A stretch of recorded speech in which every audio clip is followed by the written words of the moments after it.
Lakers missed the playoffs. Wow, who saw that coming? Yeah. No surprise there. And I go back to when I was trying to figure out who the Lakers were. And I'm like, all right, let me wait till December, around Christmas time. And then we got to Christmas time. I go, they've had COVID, they've had injuries. I don't know how good they are. And then I thought, well, let me wait. Let me wait till February. And then I said, well, okay, let me wait till March. Well, here we are in April. Say goodbye. They'll have a new head coach next year, probably try to ship out Russell Westbrook, maybe Anthony Davis. You know, LeBron has to look at the window here and go, can I win another championship with this group? And the answer is no. Even if they're healthy. Because I was looking at the numbers of how many games they played together. I think they only played like 21 games together, something like that. So they were 11-10, maybe. So they were a little better than average. So when Anthony Davis says, well, if we had stayed healthy, well, that's a big well if we had with him. And then you had Westbrook. They just weren't a good team. Wasn't a balanced team. Didn't play defense. It was just poorly built. Yeah. And part of the architecture was built by LeBron in the front office. Poor Frank Vogel, you know, he's not the one making these moves. It's just like, here, Frank, can you make a meal out of this? Yeah, but it's kind of hamburger helper. No. We need something that's, we need a one-star Michelin, a Michelin one-star restaurant here. It's like, we got 1 star. It's LeBron. Yeah, Paulie. It doesn't seem very unfair. This is almost rhetorical, but Frank Vogel getting the blame for this, being the first one fired. They had that, I think the Athletic reported that, it's our Bleacher Report. They mutually agreed to part ways. Frank Vogel was 52-19 2 years ago, the best record in the league, 52-19. He didn't forget how to coach. He didn't start coaching differently, did he? And I'm sure he has nothing to do with the lineup. Well, he had something to do with who played and when they played, and I always thought Russell Westbrook would come off the bench, but he's trying to look for some kind of rotation and had all those injuries. But the Lakers are done, missing the playoffs here. The NBA play-in tournament will include teams with the 7th through the 10th highest winning percentages in each conference. Excuse me. That'll take place next Tuesday through Friday. The playoffs will begin April 16th. The Lakers will not be there. Here is Frank Vogel, the Lakers head coach, at least for now, talking about what happened. Extremely disappointed.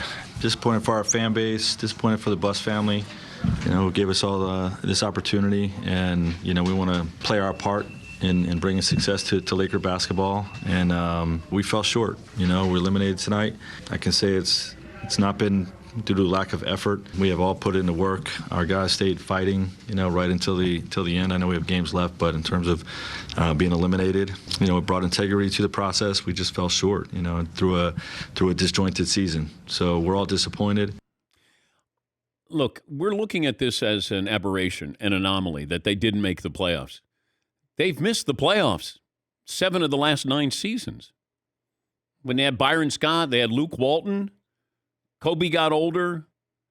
This isn't just, got to blame LeBron. Now, can I put blame at his feet? Absolutely. He wanted Russell Westbrook. I think we all thought at the time that's an odd kind of mix that you're going to have there. But he is going to provide energy, and maybe he takes, some of the pressure, the minutes away from LeBron, so LeBron is fresher in the playoffs. That's what I thought the philosophy was. Well, Anthony Davis got injured because he's Anthony Davis. And Russell Westbrook at times looked like he should have been in the G League. LeBron played well. Nobody played defense. They got rid of players who were willing to play defense. Now, we can all go, they should have got DeMar DeRozan. Well, DeMar DeRozan hadn't been an all-star, I think, for the 3 previous seasons. It wasn't like there was this outpouring of, we've got to get DeMar DeRozan. Now, does DeMar DeRozan fit in better with the Lakers? Would Buddy Hield fit in better? Yes. If I could keep Caruso and Caldwell Pope, now I got guys who play defense. If I have to give up Kuzma and I get Buddy Hield, okay, now I think I have something here. And DeMar DeRozan, always going to be steady. Good player, always been overshadowed. Got overshadowed in Toronto when Kawhi came in, went into San Antonio. People forgot about him. In Chicago, he's had this renaissance. But, we got a lot of revisionist history here Oh, my God. They passed on DeMar DeRozan. At the time, I don't think I heard anybody going, you're crazy if you're not going to bring in DeMar DeRozan. He did want to go back. He wanted to play for the Lakers.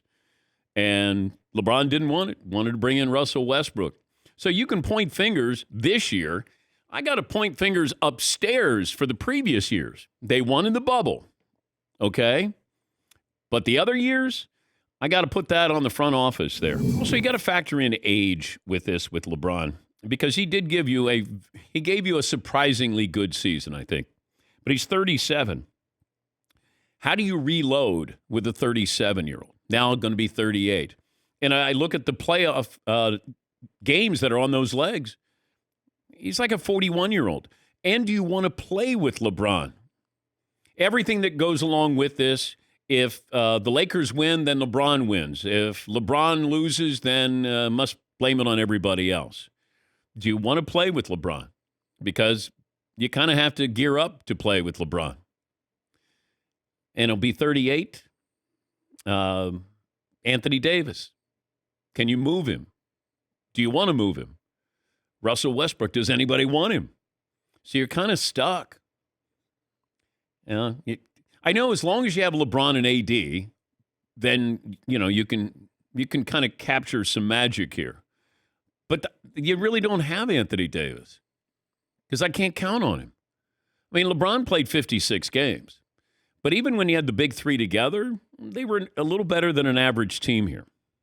So I don't think it's a simple, hey, we'll just find a way to make the team better. This is LeBron's MO. 4 years here, 4 years here, 4 years here, now 4 years in Los Angeles. Well, I don't think he can get out now. But what happens is you give away all your draft picks, and then you trade for veterans, and then LeBron's got a team that's ready to go. And when he went back to Cleveland, when he was in Miami, get to Los Angeles, you get Anthony Davis there, you trade away the young players, but then you don't have draft picks, and now you look at, can we bring in anybody? The salary cap issues. This isn't the way it was before when he scripted those 4-year stops, because I think this is his last stop. Because I don't know if he can just say, trade me too. And then do you want him? Like the Cavaliers. Hey, maybe he'll go back to Cleveland. Well, does Cleveland want him? I know that sounds crazy that you would ask the question and go, well, of course they do. I don't think so. Yeah, Paulie.